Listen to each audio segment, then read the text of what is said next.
Fliesen legen, die erste Klappe ab. Good morning in the morning und herzlich willkommen zu einem neuen YouTube-Video. Heute Fliesen legen, wer hätte es gedacht? Ja, wir verlegen heute Fliesen. Unsere Fliese ist 60 x 60 groß. Wir benutzen diesen Flex-Kleber, der heißt Hero. Zeige ich euch dann später. Ich habe hier gestern Abend mit einem Kumpel zusammen den ganzen Boden ausgemessen, weil es geht ja wirklich vor allem darum, dass das ganze Fliesenbild am Ende stimmt. Und da hinten ist ja die Eingangstür. Und ihr seht jetzt hier gerade in der Linse auch hier, seht ihr den Laser, diesen neuen Laser, den kennt ihr ja jetzt auch schon. Und wir haben hier schön mittig vor der Tür eine Fuge, die geht einmal durch das ganze Haus. Und das ist unser Referenzpunkt, von da arbeiten wir uns jetzt nach außen weg. Wir werden hier mit diesem Nivelliersystem arbeiten. Da haben wir eben diese Teile hier als Muttern und die anderen Dinge seht ihr auch später. Wir ziehen auf den Fliesen mit einer 6er Zahnung auf und auf dem Boden mit einer 10er Zahnung, also Zentimeter. Das ist die 12er. Das ist die 12er. Okay, die hier nicht, die benutzen wir wahrscheinlich für draußen dann. Da legen wir auch mal Fliesen. Und somit werden wir jetzt nochmal alles nachmessen, dass wir auch auf keinen Fall einen Fehler machen. Und dann geht's los. Also starten tun wir natürlich mit unserer Referenzlinie immer bei der Tür. Und da haben wir jetzt hier diese 60 x 60 Fliese, die wir haben wir hier hingelegt eben, um mal zu gucken, wie das alles passt. Dabei ist mir direkt aufgefallen, dass hier schon wieder ein neuer Riss drin ist. Also trotz der Fußbodenheizung, was natürlich klar ist, oder wegen der Fußbodenheizung dehnt sich das aus und arbeitet. Das heißt, hier wollen wir dann später auch eine Dehnungsfuge haben. Und dadurch, dass das hier 1,42 Meter tief ist und wir natürlich hier ganze Fliesen durchlegen wollen dann, werden wir hier mit einer ganzen Fliese anfangen und dann lieber hier vorne im Eingang einen 22 cm Streifen haben. Das passt dann auch ganz gut hier, weil hier muss ja dann sowieso geschnitten werden. Also werden wir hier erstmal mit einer ganzen Fliese anfangen und dann ab hier uns da reinarbeiten. Wir haben ja beide noch nie Fliesen gelegt und es ist das erste Mal für uns, dass wir Fliesen legen. Das ist unsere Fliese hier. Warm Grey ist die Farbe. Die Rückseite sieht so aus. Und die allererste, die wir jetzt hier schon machen müssen, ist aufgrund der Türzagen schon eine, die wir zuschneiden müssen. Hier übrigens ist noch voll der Dreck in der Ecke, die müssen wir noch wegmachen. Und zwar normalerweise würde ich euch immer empfehlen, die Türzagen abzuschneiden und die Fliese drunter zu legen. Haben die bei uns im Haus, die Fliesenleger, die es bei uns gemacht haben, leider nicht gemacht. Und wir können wahrscheinlich nie wieder die Türzagen wechseln, weil wir dann einfach Löcher um unsere Türen haben. Weil wir aktuell riesige Zagen haben und danach kleinere haben würden. Dadurch, dass hier aber diese Stahlzagen drin sind, wird jede andere Holzzage später größer sein als die, deswegen werden wir hier jetzt einfach nur das ausklinken und die nächste Zage, die irgendwann mal drum kommen sollte, das wäre ja dann auch ich, also ich würde es mir jetzt selbst verkacken, würde dann sowieso das abdecken, deswegen ist es in Ordnung. Wir legen jetzt zuerst mal hier die Fliese so hier hin. Dazu müssen wir jetzt mal gucken, also hier wollen wir mit der Fuge landen, da sind wir ganz schön weit weg. Ne, wollen wir nicht, wir müssen, der Hund ist schon wieder dagegen gerannt, also ich muss es wieder ein Stückchen zurückziehen, so 4 mm. Ich muss das Ganze einmal hier vorne anschieben,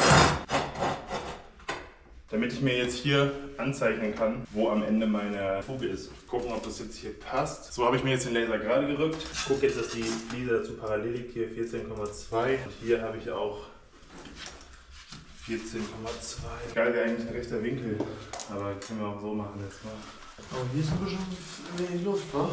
Da will ich ein bisschen mehr geben, muss ich sagen. Da klinken wir doch auch noch aus. Okay. Das kommt jetzt nicht so da rein. Ich will jetzt nur das hier anzeichnen. Verstehst du? Mit Mauerbleistift. So, und das Ganze machen wir, wie breit? 3 cm. Bisschen mehr ist nicht schlimm, weil ja hier sowieso dann eine Fußleiste drauf kommt, die das sowieso abdeckt. Und tief wollen wir das Ganze 1,5 cm haben. Da haben wir jetzt natürlich direkt den schwersten Schnitt als allererstes. Dann machen wir das Ganze, das hier müssen wir auch anzeichnen direkt.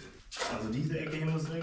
Und hier vorne brauchen wir, hier vorne klinken wir mit dem Abstand. Hast du das noch nie gemacht? Was? Ja, uns die Fliese mal reingelegt quasi. Wie willst du jetzt die da reinlegen? Aber ist ja dann nicht mehr egal, ne? Nee, sag mir mal, wie du die jetzt da reinlegen willst. Wir müssen ja beide Seiten gleichzeitig ausklinken. Ja, von die Tiefe. Wie willst du das machen? Du kommst ja nicht ganz an die Wand. Ja, da ist recht. Ja, das ist richtig. Da ist die Problematik. Das schneidest du wieder raus. Cut! Also wir sind offensichtlich komplett hohl. Das könnte sich um mehrere Wochen handeln, bis die erste Fliese liegt. Jetzt wollen wir die direkt mal zuschneiden. Dafür habe ich extra so eine Flexscheibe gekauft. Ja, ne? Schauen wir mal, was wird. Müssen wir gucken, wenn wir das jetzt mit Wasser machen. Nicht, dass der Bleistiftstrich dann einfach weg ist. Ja, ist okay. Kriegen wir hin.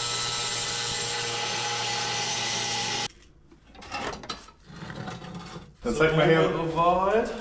Alter. Ich meine, wir machen es gerade zum ersten Mal, ne? Und es sieht gar nicht mal so schlecht aus. Vielleicht sind wir ein bisschen zu nah an der Wand, oder? Ne, es geht eigentlich. Nö. Aber es ist komplett schief. Wir wollen noch weiter weg, also wir müssen diese Ecke da noch wegmachen. Siehst du das? Da die Ecke. Ja. Okay, verkacken gehört wohl dazu. Wie gesagt, unsere erste Fliese. Eigentlich nicht schlecht. Wir haben bei der einen Zage hier zu viel Abstand gelassen. Deswegen machen wir es jetzt nochmal. Ist jetzt nicht so schlimm, weil wir haben wirklich eine gute Anzahl an Fliesen. Deswegen weiter geht's. So, nächster Versuch. Es kommt aber hin. Hier müssen wir jetzt noch ein bisschen mehr wegnehmen vielleicht, dass es nicht anliegt. Aber dann ist gut, oder? Was meinst du? Schon? Wir machen uns natürlich nicht leicht und fangen direkt mit den problematischen Ecken an. Und hier ist so wenig Überstand, deswegen kann man mit dem Fliesenschneider das nicht brechen. Deswegen werde ich das jetzt hier mit der Zange probieren. Tschüss! Oh, das hat überraschend gut funktioniert. Ich hab Angst! Toll! Jetzt Schrubbscheibe annehmen. Oder wollen wir es einfach so an die Wand legen? Also hat funktioniert. Wieder was gelernt. Hier ist unser anderer Laser. Das seht ihr jetzt natürlich nicht, weil es ein bisschen zu hell ist. Aber wir haben jetzt hier auch einen Laser hingemacht. Jetzt können wir hier noch die Wand Räumen ausklicken. wir alles ab. Mit diesem riesen Ständer an der Hand. Und dann können wir die direkt hier aneinander legen und können dann hier mit unseren Fliesen weitermachen. Du kannst eigentlich direkt noch einen abschließen. So, es geht los.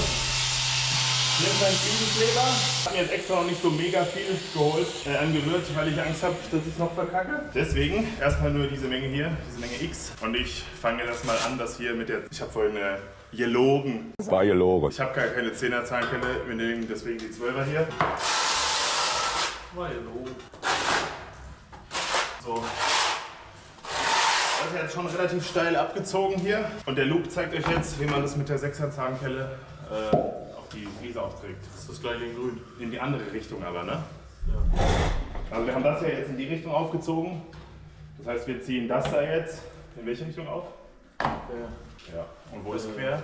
So. Und das könnt ihr auch immer relativ steil abziehen, also das klebt dann, das ist gut. Da soll jetzt keine Masse drauf sein, das ist ja quasi die Kontaktschicht. Dann nehmen wir diese Dinger hier und klemmen die gleich am Rand rein. Das sind unsere Abstands- und Nivellierhilfen. Alles, was so am Rand hängt, muss weg. Also du musst gucken, dass du es nicht auf den Rand schmierst. Ich bin ja so gespannt. Für Verbesserungsvorschläge gibt es ja eine Kommentarsektion, richtig? Bitte kein Hass, aber konstruktive Kritik nehmen wir gerne. Jetzt noch die Ränder einmal sauber machen. Dann gib mal her. Ist ganz schön schwer geworden. Wir haben natürlich keine Saugnäpfe oder sowas. Guck mal, da in der Ecke, mach das mal weg. Jetzt juckeln wir die ganze hier so rein. So, da kommt jetzt die Wasserwaage ins Spiel. Ui, da müssen wir hier wohl ein bisschen hoch. Ne? Hier vielleicht nicht ganz so viel juckeln sein gerade. Alter, klebt das fest. Oh, Mama, massiver Vakuum drunter. Der Boden ist ganz schön schief hier. Können wir bei dir niedriger noch? Geht das? Oder haben wir dann ein Problem mit der Schwelle da? Mit der nächsten Fliese? Ja, aber ganz schön viel Kleber, ne? Ja, das ist nicht schlimm. Das können wir ja abziehen dann wieder. Das soll jetzt nicht das Problem sein, wenn einer durchgemacht hat. Dann nochmal ran, die Wasserwaage. Ja, müssen wir hier mehr runter machen. Ist halt so. Ah, super, ganz rein. So, also ihr seht die Problematik. Wir heben das jetzt einmal an, komplett. Damit ihr einmal sehen könnt, wie es da drunter aussieht. Also so soll das nicht aussehen. Es sollte theoretisch mehr verzahnt sein ineinander. Ich ziehe jetzt hier einfach nochmal mehr auf. Ist ja unsere erste Fliese. Vielleicht gar nicht schlecht, wenn wir jetzt hier mit der 12er aufziehen. Da geht ja echt einiges an Fliesenkleber drauf. Ne? Jo. Die Ecke ist auch auf jeden Fall mehr. Ich wollte gucken, was du hast. Ich habe gehört, die erste Fliese ist immer Hass. Boah, immer noch.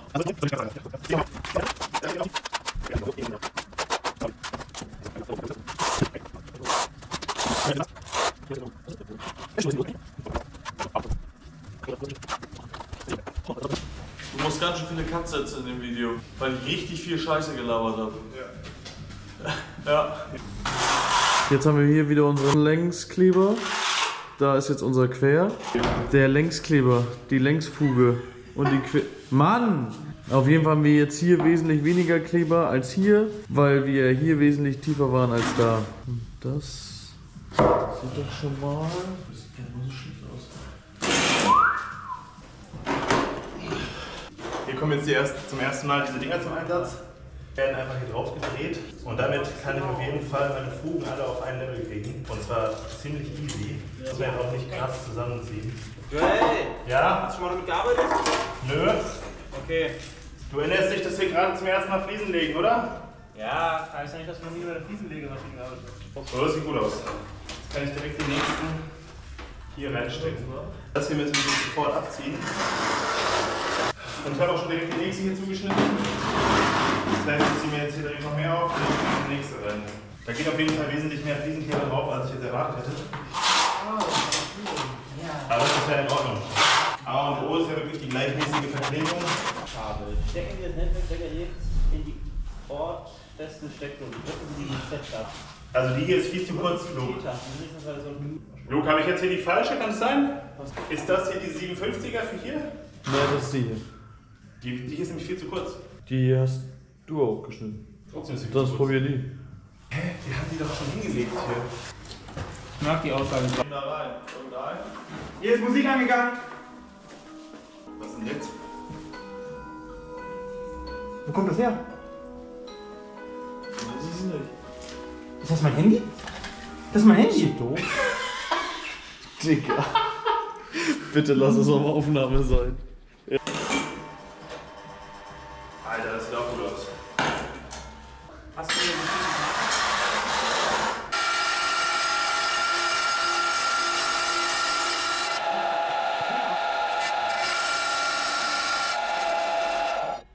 Warum greifst du da nicht rein? Warum? Wie tief da sitzt denn das mit seinem Skalpell so? Aha. Aha. Geben wir uns ein kurzes Zwischenupdate. Komplett scheiße. Also ich bin ja eigentlich immer sehr zuversichtlich und positiv, aber die Küche hier, da ist nichts gerade und ich habe ja wirklich schon 300 € Nivelliermasse hier reingekippt, habe es schon gespachtelt und sonst was, aber das ist einfach brutal schief. Also jetzt gerade hier muss ich 2 cm Fliesenkleber hier auf dieser Ecke aufbringen, weil die Ecke einfach komplett abfällt. Also, ihr könnt euch nicht immer nur auf Nivelliermasse verlassen. Ne? Ich mach jetzt weiter, tschüss.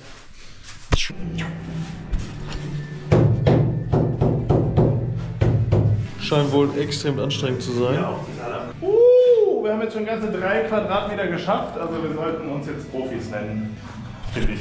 Und du? Profis. Naja, also immerhin haben wir jetzt hier ein paar gerade Stellen. Also man sollte natürlich als Ziel haben, dass alles gerade ist, aber so weit sind wir halt noch nicht. Da arbeiten wir uns noch hin. Dafür passt das jetzt alles hier. Einen wunderschönen guten Morgen. Wir haben gestern tatsächlich die Küche fast fertig gemacht, hatten noch einige Probleme, weil es einfach der schiefste Raum von allen ist. Trotz der ganzen Nivelliermasse, die ich da reingemacht habe, war es wirklich grauenhaft schief, was das erste Mal Fliesenleben in meinem Leben schon erschwert hat.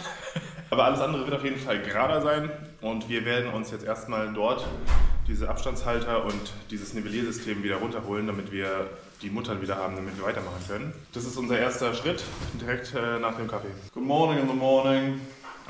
Hallo! Das ist der Luke und der ist heute auch wieder dabei. Hier sind wir jetzt in der Küche auf dem Boden, den wir gestern gelegt haben. Und jetzt gehen wir halt hierher. Das hat richtig gut funktioniert. Treten die hier alle ab. Nee, stopp! Du trittst in die falsche Richtung ab. Nee, stopp! Guck mal, jetzt ist es hier drin abgebrochen. Jetzt ist es voll der Akt, das rauszukriegen. Oh nein! Hä? In welche Richtung Du musst die denn? immer mit der Fuge abtreten. Ja. Oh. Also jetzt wisst ihr es. Ist zum Glück jetzt ja seine Aufgabe, das da rauszuholen.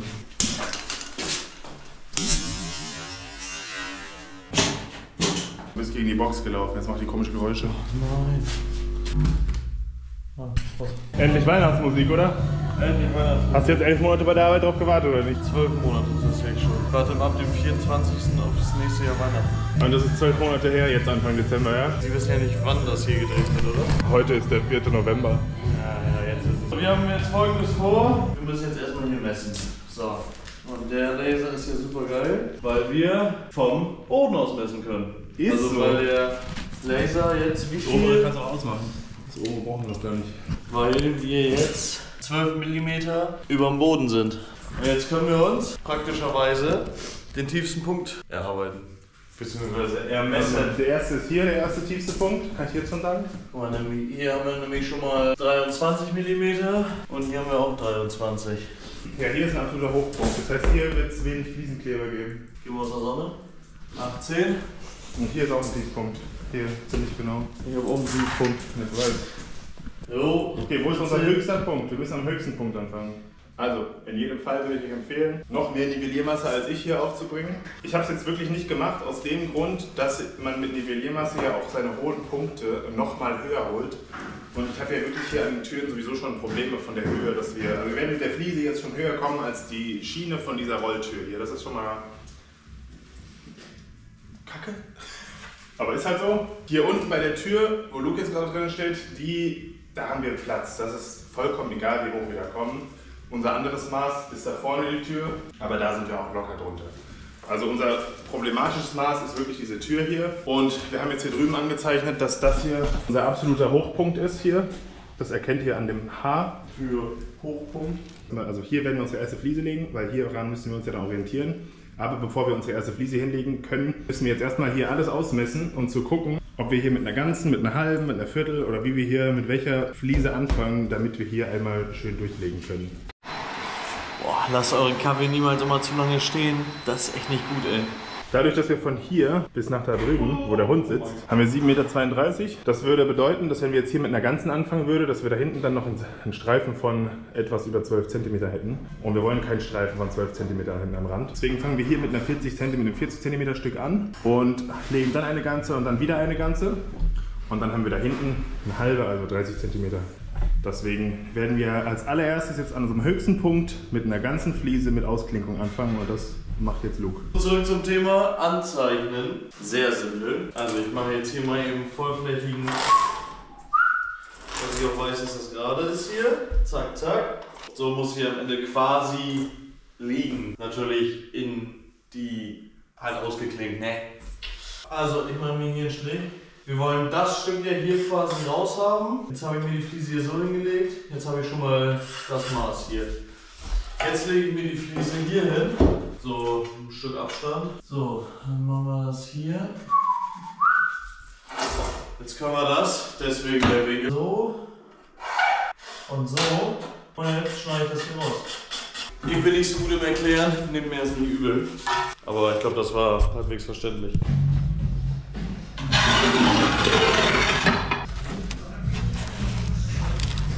Perfekt für eine Unterlage. Aber Katzen interessiert sich keiner, das einzig wahre sind Hunde. So, Kamera läuft, läuft. Hier haben wir jetzt die ersten 3 Schirmen eingepasst. Ja, das bei mir falsch angezeichnet, aber die sind schon mal drin. Der Jolly mischt schon mal Guten Tag. Kleberus an. Guck mal her. Schön rauschig. Das ist praktisch Nutella für einen Heimwerker. Das hat er verloren. Also ihr habt ja gesehen, dass wir gestern Profis geworden sind. Deswegen machen wir heute Level Up Ditra-Matte. Diesen Kleber habe ich hier angerührt. Relativ flüssig, weil was jetzt wichtig ist, heute müssen wir ja, bevor wir jetzt hier aufziehen als gezahnt, müssen wir erstmal eine Kontaktschicht hier in diese, wie heißt es, schwalbenschwanzförmigen Ditra-Aussparungen reinspachteln. Das ist unser höchster Punkt, deswegen nehme ich dafür auch unsere kleinste Kelle, die kleinste Zahnkelle. Ich habe hier immer alle 3 in der Bütte hängen. Und erstmal schiebe ich das jetzt hier innen rein. Und dann erst fange ich an, das aufzuzahlen.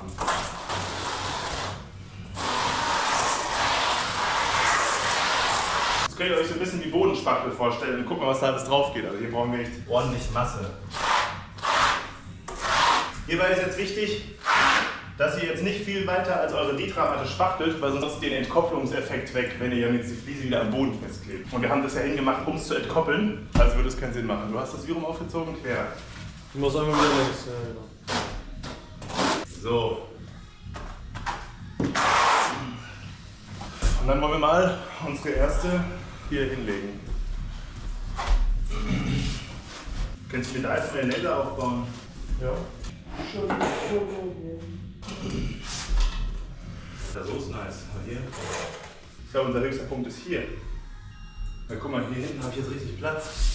Da ist ein Tiefpunkt oben links. Da ist ein richtig tiefer Punkt. Hier. Weiter oben links. Da, ja. Ich kann so lange ja schon mal hier nebendran die aufziehen. Ja, so sollte das passen. Und da ist, hier unten ist oben links.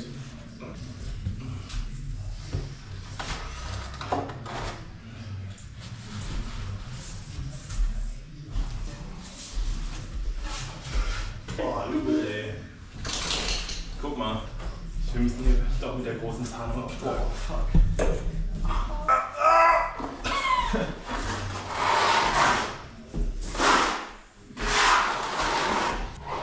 Okay, also du musst die nächste auch mit der größeren Kelle aufziehen, ne? Mit einer wesentlich größeren. Ich auch? Ja, auf jeden Fall. Ja, ist ja kein Problem. Also ich hatte jetzt richtig scheiß Fliesen, 2 Stück. Und das hat aber nicht gepasst, egal wie viel ich gerüttelt und hin und her geschüttelt habe. Ging nicht runter, ging nicht hoch, ging nicht nach rechts, ging nicht nach links. Die Mischung ist so schnell angezogen gerade, das ist Wahnsinn. Also es bewegt sich gar nichts mehr. Hier mal so eine Kelle eben holen. Also es ist wirklich, seht ihr wie fest die Konsistenz ist? Da bewegt sich nichts mehr. Das ist, eigentlich ist das nicht mehr so richtig geil zu gebrauchen. Ich werde jetzt mal überlegen, ob ich noch einen damit probiere, aber ich kriege das nicht mal hier in die Schütter, Ditra, wie auch immer diese Folie hier heißt, rein. Also ich bin bei Schlager angekommen. Was das heißt ist, dass ich ziemlich verzweifelt bin. Es ist so, dass ich zu geizig war, mehr Nivelliermasse hier reinzukippen und ich jetzt gerade die Quittung dafür habe oder kriege.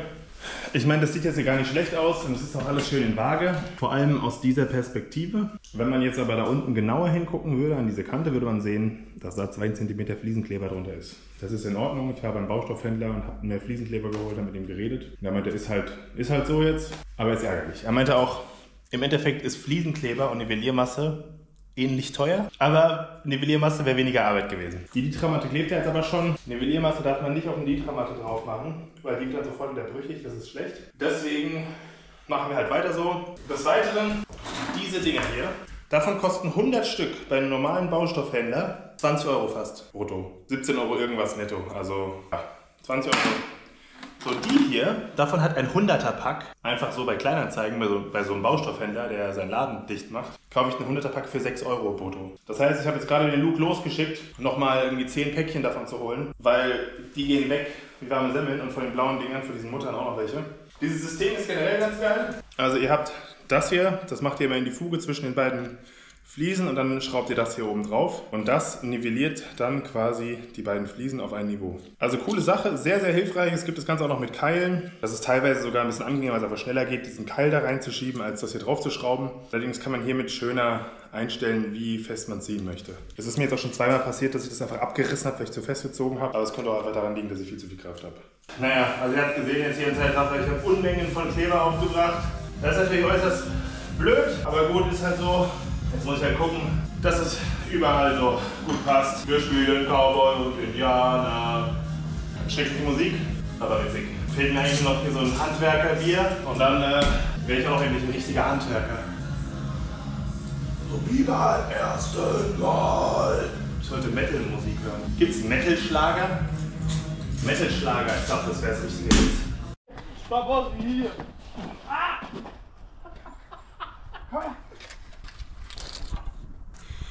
Es ist Tag 3 von unserem Fliesenmalheur. Wir haben gestern ungefähr 35 Fliesen gelegt. Wintergarten ist ja absoluter Horror. Wir machen jetzt woanders weiter, weil wir haben noch ein krasses Problem im Wintergarten. Aber hier seht ihr auf jeden Fall unsere Fliesenschneidstation. Wir haben jetzt noch diese Säge bekommen hier, die ist ziemlich cool eigentlich. Die hat mir fast Bein gebrochen noch schnell.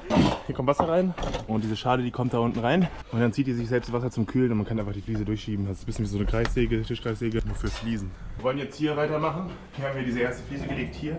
Die wollen wir jetzt weiterziehen, damit wir dann überall hinkommen, damit wir dann im Anschluss für überall einen Referenzwert haben mit dieser Fuge. Das habe ich euch ja schon erklärt. Das hier sind diese Dinger, die ich euch gestern gezeigt habe, dass ich Luke losgeschickt habe. Da ist Luke. Hier bin ich. Und hat uns mal ein paar hundert davon mitgebracht, ungefähr. 1500. Genau. Also damit genau eigentlich könnten wir ein bisschen was schaffen. Also ihr habt ja gestern von mir gehört, dass ich Schlager höre, wenn ich verzweifelt bin. Luke ist wohl schon ziemlich verzweifelt, dass er morgens Schlager anmacht. Ohne Oberteil. Das bedarf's, Leute. Das bedarf's. Hier in der Ecke muss man mit der Zappelsäge dran.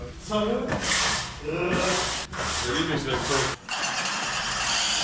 Das ist auch geil, finde, was sie damals als Randabstand Pappe genommen haben. Ja, aber das ist ein Pappdämmstreifen, gibt's auch. Zum Scheiß. Hä? Das ist doch nach 30 Jahren immer noch da. Hallo, wir haben folgende Problematik. Ich bin nämlich hier. Spaß. Wir haben jetzt hier die erste Fliese gelegt. Zeig dir doch. Ich zeig schon. A, B. Und jetzt kommt die da. The problem is, when we open the door, it didn't passen. Also die Fliese, die Tür kratzt quasi auf der Fliese. Die hängen wir jetzt eben aus. Also, und ja, warum müssen wir jetzt die kürzen? wir bekommen die Fliese nicht tief genug, damit die Tür rüberlaufen kann. Wenn sie in Waage ist. Wenn wir es schräg machen würden, okay. Aber wir wollen es ja gerade haben. Weil Wir wir sind arbeiten nicht ja- so die Pfuscher wie die davor dieses Haus gebaut haben. Die sind ja gewissenhaft, ne? Und da hing es ja so durch. Ganz einfach, die Tür auszuhängen. Wir haben hier eine Bolzentür. Bolzen raus, auf den Böcke legen, abschneiden, Bolzen wieder rein. Tschüss. Also 10 Minuten. 15, was soll ich mir denn machen? Dann holst du den scheiß Bolzen raus. Mit dem Schraubenzieher oder was? Ja? Ja. Okay, dann brauchen wir einen Schraubenzieher. Nee. Also ich brauche irgendwas, um ihn erstmal rauszutickern hier. Also es geht auch. Zack. Den Rest kann ich aber da anziehen. Na komm. Sollte man das erst im offenen Zustand machen? Nein, bloß nicht. Bei einem offenen Zustand hast du wesentlich mehr Druck. Wegen Hebel. Auf die genau. So, und jetzt muss das nur so ein Stück und dann kann ich da nämlich runter und den hochhebeln. Hältst den Hammer quer, triffst du mehr. Ah, komm da raus. Haben Sie es schon mal mit einem anderen Objekt zu schlagen versucht? Nö. Also es gibt verschiedene Möglichkeiten jetzt. Ihr habt ja eben schon gesehen mit dem Maulschlüssel. Der ist ja ein bisschen lang für das untere Band. Jetzt haben wir hier einfach eine Gewindeschraube. Damit macht ihr unten das Band nicht kaputt. Ihr bleibt mit einer Holzschraube oder so unten nicht drin stecken. Und ihr habt wesentlich mehr Spiel, um den quasi rauszuhauen. Ah, jetzt einfach mal. Das macht ihr bitte nicht. Richtig auf den Daumen gehauen. Was denn? Aua! So, jetzt machst du die Tür auf. Wir hängen jetzt die Tür aus. Und zwar habe ich jetzt die Bolzen so auf die Hälfte ungefähr rausgezogen. Nicht ganz. So, dass quasi das erste untere Band in der Tür. Die Tür sieht ja quasi so aus. So, und hier aus dem habe ich jetzt den Bolzen rausgezogen. So, also steckt der Bolzen nur noch in den zwei quasi drin. Jetzt macht Joel gleich die Tür auf. Hält ein bisschen dagegen, dass ich die mit den Fingern rausziehen kann. Bis hin, ne?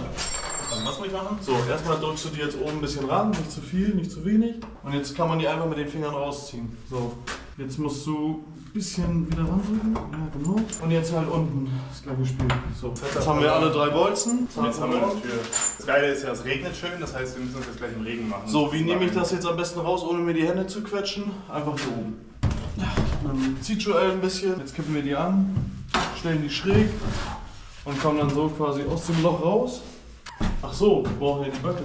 Wir brauchen die Böcke oder wir machen es drüben in der Garage. Oder man macht es einfach und kauft kein Haus, was man renovieren muss. Wow.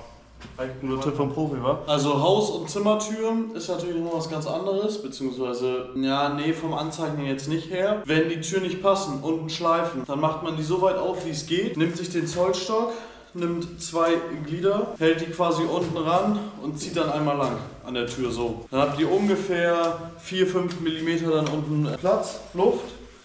Und das ist dann die optimale Tiefe, die ihr quasi habt zu Boden und Tür. Wir wissen jetzt ungefähr, zeichnen uns die 5 mm an und gut. Wir haben ja eh quasi eine Doppelschicht von der Tür. Also etwas, was halt quasi die Lippe. Ich war eben mal überlegen, ob wir eine Bodenabdichtung noch reinfräsen oder einen Schalleck oder einen Kältefallen, wie ihr das nennen wollt. Leider haben wir unten aber eine Schwelle und die Schwelle ist ein bisschen besonders, von daher geht das nicht, weil der Schalleck quasi sich nicht runtersetzen kann. Ja, deswegen lassen wir das so, schneiden das unten einfach ab. Wir müssen gucken, dass wir jetzt die Dichtung dabei nicht beschädigen und vor allem, dass die Dichtung wieder reinpasst. Wir müssen mit... Oh, die ist genagelt, wa? Oder? Nee. Ist hier reingesteckt. Oh, die ist auf jeden Fall reingeklebt. Naja, die ziehen wir gleich raus. Und dann... Wir können ja auch nur so tief schneiden, dass wir die nicht... Ich bin gerade überlegen, ob wir die Dichtung einfach mitschneiden. Nee, es wird auch kein schöner Schnitt, dann flabbelt das so, weil du die nicht schön schneiden kannst. Wir holen die raus und dann ziehen wir mit einem schönen Cuttermesser, ich zeige euch das, ziehen wir das einmal dann schön glatt ab. Hier ist jetzt wirklich eine wichtige Sache. Ihr habt ja, weil wir wollen ja an der Schiene entlang schneiden, da haben wir ja einen Abstand von dem Blatt bis hier. Und das ist ja das, was wir messen müssen, wo wir dann unsere Wasserwaage hier drauf festmachen. Mit den Schraubzwingen, jetzt messen wir einfach mal den Abstand hier. Und das ist genau 14,9. Warte, nimm mal weg. 15. Und zwar müssen wir an den Zahn. Reicht doch. Das ist, nee, weißt du nicht. Also sind 15. Jetzt? Ja, 15, so. Jetzt machen wir 15,5, 15,5. Dann haben wir nämlich genau 5 mm, die wir wegnehmen.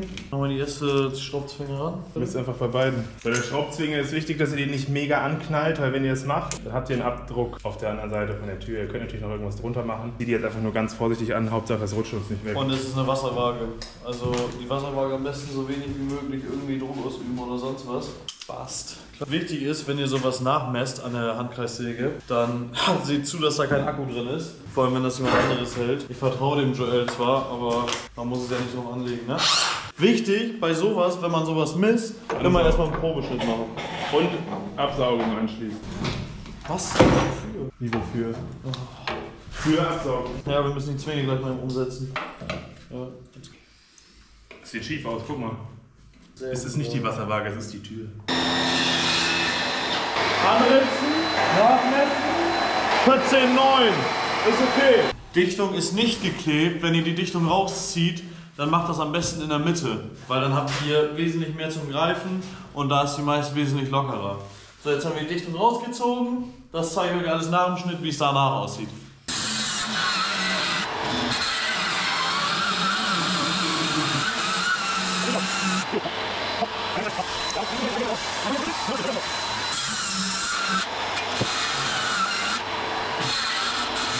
Also wenn ihr sowas macht, dann kann es mal sein, dass ihr von der Wasserwaage ein bisschen abweicht. Also vom Anlauf der Handkreissäge zur Wasserwaage. Es kann mal sein, dass ihr dann da 2 mm einen Spalt habt. So, wenn ihr jetzt den Streifen abgeschnitten habt, geht einfach nochmal ganz entspannt, langsam an der Wasserwaage kontinuierlich lang und seht zu, dass da nochmal ein richtig schöner Schnitt von wird. So, dann seid ihr auf jeden Fall auf der sicheren Seite. Jetzt haben wir hier die mega scharfe Kante. Jetzt holen wir uns gleich irgendwie ein Schleifpapier oder so, ziehen hier einmal glatt rüber. Schleifklotz, oder? Und Schleifklotz, genau. Alles am besten mit einem harten Klotz, damit ihr keine Rundung reinmacht.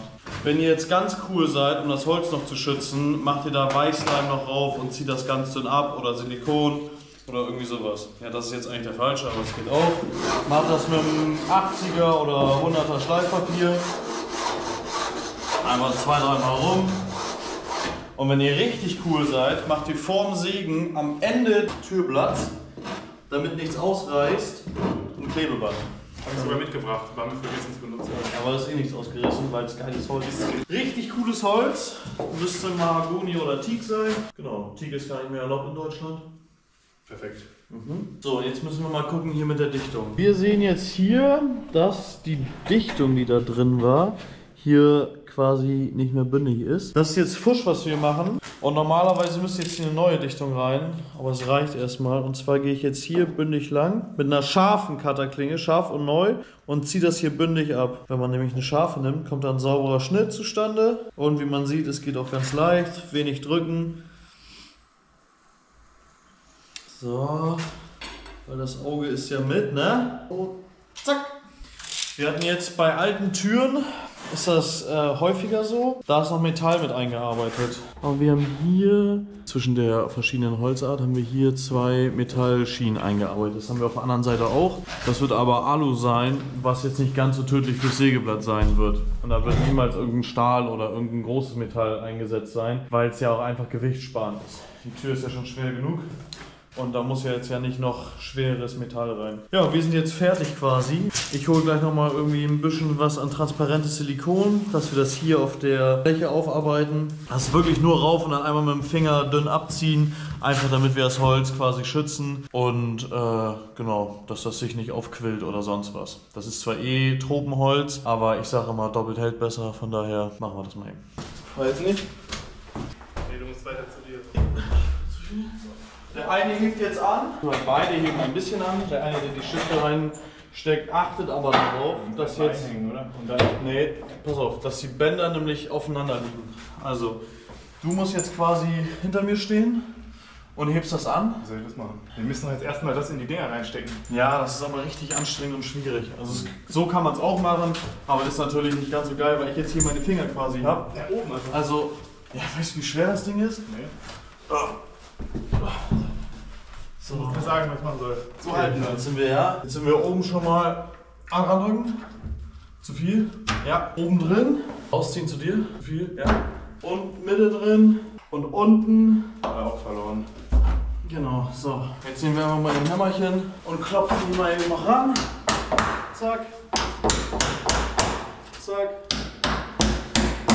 Und wenn eure Tür schlecht läuft, dann schmiert die Bänder noch mal eben mit einem sauberen Tuch ab, ölt die ein bisschen nach, mit Öl, also mit Fett, nicht mit WD-40 oder so ein Schwachsinn. Und dann läuft das auch wieder richtig gut.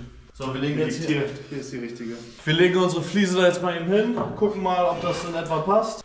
Aber ich denke mal, dass wir mehr als genug abgeschnitten haben. Wir müssen hier sowieso noch was runterschneiden. Ja, vom Boden. Oh, auch ganz schön knapp. Ja? Ja, machen wir mal zu. Stopp. Weiter. Naja. Weiter, machen wir mal zu. Also wir haben mehr als genug Luft. Und normalerweise hätte man jetzt, wenn es jetzt aufliegen würde, könnte man den Zollstock da hinlegen und den quasi so einmal anzeigen in die Tür.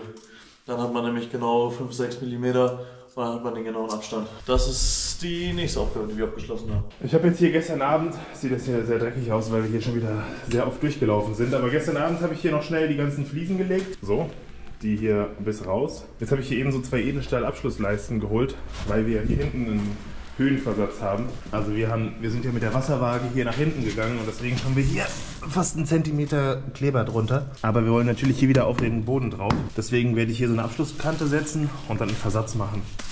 Das ist nicht viel Versatz, aber ein bisschen eben. Und dann können wir hier rein und dann können wir hoffentlich endlich mal ein paar Meter machen, weil das dieses ganze Zugeschneide, also hier, gerade wenn man hier sowas hat mit so Ecken drin und so und hier auch, also das hier alles zuzuschneiden, das dauert einfach ewig. Da geht einfach super viel Zeit drauf. Deswegen würde ich jetzt gerne mal einfach in die Zimmer kommen, wo man dann wirklich einfach ganze Fliesen reinballern kann, damit es dann vorwärts geht. Hier im Bad hatte der Luke gestern die Wände grundiert und den Boden haben wir jetzt eben grundiert, weil wir natürlich hier auch noch rein müssen. Der hatte hier gestern die Decke geschliffen, deswegen war hier einiges an Staub auf dem Boden. Deswegen habe ich gesagt, grundier das nochmal, damit es gebunden wird, das Ganze. Vorher haben wir natürlich gesaugt und gekehrt. Und ich hatte ihm auch eigentlich gestern gesagt, hier das Rigips zu grundieren, aber das hat er wohl vergessen. Also wir haben jetzt die letzten Tage wirklich wenig gefilmt, weil wir haben einfach die größte Fummelarbeit aller Zeiten hinter uns. Und jetzt heute Nachmittag, oder jetzt so eigentlich die letzte Stunde erst, also wir haben jetzt wirklich 6 Tage lang Fliesen gelegt und nur Ecken und Kanten ausgeschnitten und das ist halt das erste Mal, dass wir es machen, also deswegen sehr, sehr, sehr langsam. Und jetzt eben in einer Stunde habe ich hier gerade 11 Fliesen gelegt. Und das ist so befriedigend, dass es jetzt einfach so bam, bam, bam mal weitergeht, weil vorher hatten wir teilweise wirklich, man hat hier so eine Ecke, die man zuschneidet und man verkackt und dann hast du wirklich, Barbosi, du nervst. Dann hat man wirklich über eine Stunde mit einer Fliese verbracht und jetzt habe ich hier gerade 11 Fliesen in einer Stunde gelegt und das ist einfach so, so nice. Holt euch keinen Schäferhund. Auch holt euch einen Schäferhund, aber dann müsst ihr halt das immer ertragen. Eine Sache, die ich euch wirklich noch sehr, sehr, sehr ans Herzen legen kann, ist, macht euer Werkzeug wirklich richtig gut sauber. Wenn ihr euer Werkzeug sauber macht und es so aussieht, ich meine, wenn da so ein paar Reste dranhängt, das ist nicht schlimm, aber wenn ihr das richtig dreckig lasst bei Fliesenkleber oder besonders bei Nivelliermasse oder so, das könnt ihr eigentlich fast am nächsten Tag wegschmeißen, weil ihr kriegt das nicht mehr richtig sauber. Also nehmt euch einfach hier so einen Eimer mit einem Schwamm und kratzt es erstmal überall richtig runter und dann geht ihr mit dem Schwamm her und macht nochmal alles sauber, damit ihr am nächsten Tag auch wieder eine saubere Zahnkelle habt, mit der ihr direkt wieder Sachen aufziehen könnt. Es ist jetzt schon wieder ein paar Tage später und wir haben jetzt schon einiges an Fliesen gelegt hier tatsächlich. Also hier ist wirklich schon richtig viel passiert. Aber auch jetzt hier im Wohnzimmer haben wir euch ja schon gezeigt, hier ging es auch weiter. Hier haben wir uns jetzt die ersten beiden Fliesen im Bad gelegt und da sind wir auf ein neues Problem gestoßen. Und zwar das Problem, dass unsere Wandfliese, die habe ich jetzt gerade nicht hier, unsere Wandfliese ist 2 mm länger als die Bodenfliese. Das bedeutet, wir müssen jetzt zuerst die Wandfliesen legen und dann unsere Fugen vom Boden auf die Wandfliese anpassen, damit wir dann kein Problem haben. Ich habe ja hier gestern schon mal im Bad angefangen und am Gäste-WC diese Wandfliesen zu legen. Hier muss ich sagen, die sind ziemlich geil. Also die gefallen mir richtig gut. Aber mehr dazu erzähle ich euch im nächsten Video, wenn wir uns mit den Wandfliesen beschäftigen und natürlich auch mit dem Thema Silikon. In diesem Sinne, vielen Dank fürs Zuschauen. Ich hoffe, ihr habt das Video wirklich sehr genossen mit allen Fehlern und allem dummen Gelaber, was wir hier so geleistet haben. War wirklich ein krasser Akt. Ich würde euch sehr empfehlen, keine 1 mm Fuge beim ersten Mal Fliesenlegen machen oder generell keine 1 mm Fuge, weil es einfach voll der Aufriss ist. Nehmt 1,5 oder mehr, vor allem beim Boden und dann kriegt ihr das eigentlich hin. Ich würde mich sehr über ein Like freuen und auch, wenn ihr ein Abo da lasst. Bis zum nächsten Mal. Ciao.